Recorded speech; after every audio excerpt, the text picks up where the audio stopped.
bu bog'chani territoriyaga kirganlarni hammasini huquqiy dokumentlarini ko'tarasan. Yo'g'ini hech kimga eshitmasdan mo'min buzasan, hech kimni sut-put demasdan buzib tashlaysan. Bugunni o'ziga buzib tashlaysan. Narsa ichidagi odamni ko'mib tashlaysan kuchotsa. O'zlarini sut-put deb hammasini erkalatgan. Orqadan eshik ochganni, hujjatini ko'rasan uni. O'rtoq nachalnik, siz yestdan oldin viloyat hokimi kelyapti, kecha ham men kuzatdim. Nimalarroq bo'lgansizlar butunlay shaharda. Bugun ham bu yerda ahvol hamin qadar. Yo, menga bu qonunchilik, tartib, intizom, jinoyatchilikka omil bo'luvchi holatlarni oldini oling, bo'lmasa sizni bir tinchroq tumanga men jo'natay. O'sha men topshiriq berdim.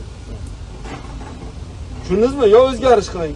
Hozirda o'ziga bu masalaga javob beradigan nimaga olim Sanchiq Vigor e'lon qilinadi. O'rtoq shu masalaga javob beradigan shahar hokimining o'rinbosariga Vigor e'lon qilinadi. Mana shu ishlarni susaytirib yuborganligi uchun agar mana shu shahar bo'yicha ijtimoiy soha obyektlari men aytgan nuqtai nazardan tanqidiy ko'rib tuzatilmasa, o'shiga javob beriladi. Shahar hokimining hamma o'rinbosarlariga bu urok bo'lsin.